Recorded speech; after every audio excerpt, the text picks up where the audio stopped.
आज इस देश के अंदर हम करोड़ों रुपया इंफ्रास्ट्रक्चर के नाम के ऊपर खर्च कर रहे हैं। बहुत सारे ऐसे कामों के ऊपर खर्च कर रहे हैं जहां पर इतनी प्राथमिकता नहीं होनी चाहिए। अगर पैसा खर्च ही करना है तो उन बुज़ुर्गों के ऊपर, उन गरीबों के ऊपर खर्च करिएगा, उन कामगारों के ऊपर खर्च करिएगा जो सालों साल मेहनत करके जब रिटायर हुए तो उनकी एक उम्मीद थी कि कुछ पैसा हमें रिटायरमेंट के बाद मिलेगा और हमको किसी के सहारे जीने की ज़रूरत नहीं रहेगी। मेरे साथ ये जितने भी लोग खड़े हैं, जिसके अंदर महिलाएं हैं, पुरुष है, बहुत सारे बुज़ुर्ग लोग हैं, ये वो लोग हैं जिन्होंने 30-30 साल, 40-40 साल नौकरियां किए हैं और उसके बाद उन्हें पेंशन दी जाती है। अगर मैं आपको आंकड़े बताऊंगा कि कितनी पेंशन दी जाती है तो शायद इस देश के अंदर रहने वाला हर इंसान का सर शर्म से झुकना चाहिए। मैं आदरणीय इस देश के पंतप्रधान नरेंद्र मोदी साहब से हाथ जोड़कर विनती करना चाहूँगा कि ये EPS 95 का जो मसला है, जिसके तकरीबन पूरे देश के अंदर 67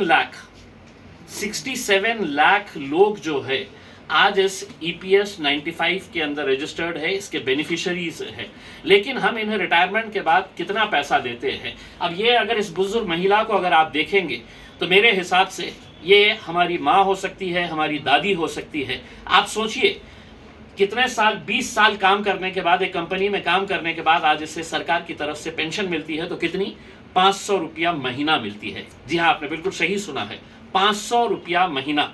इस महिला को कोई नहीं है, आगे पीछे अपनी बहन के साथ रहती है। 500 रुपये के अंदर क्या होगा।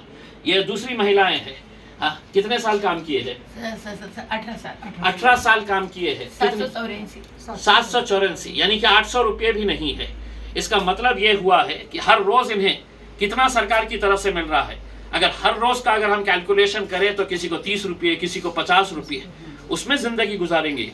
मैंने ये मुद्दा लोकसभा के अधिवेशन के अंदर आदरणीय मोदी जी मैंने उठाया था और मेरी उम्मीद थी कि आप जो कहते हैं कि हम सबका साथ, सबका विकास करना चाहते हैं, अगर ये लोगों का अगर विकास नहीं होगा तो कहीं ना कहीं हम देश के इन 67 लाख जो बुजुर्ग लोग हैं, जिसके अंदर महिलाएं हैं, पुरुष हैं, कहीं ना कहीं उनके साथ हम धोखा कर रहे हैं।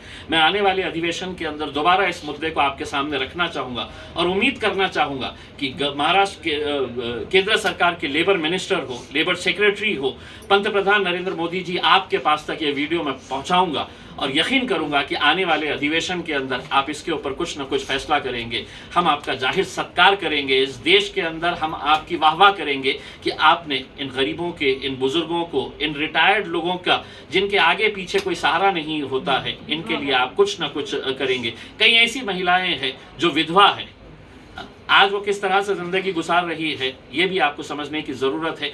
मैं देश के तमाम जितने भी सांसद हैं, जितने भी खासदार हैं, जितने भी मेंबर ऑफ पार्लियामेंट हैं, हम अपने राजनीतिक मतभेद को अलग रखते हुए एक संकल्प ले कि इस आने वाले अधिवेशन के अंदर हम सभी राजनीतिक पक्ष के सांसद एक आवाज के अंदर कहेंगे कि EPS 95 के जितने भी बेनिफिशियरीज हैं उनके साथ इंसाफ होना चाहिए। बहुत बहुत धन्यवाद।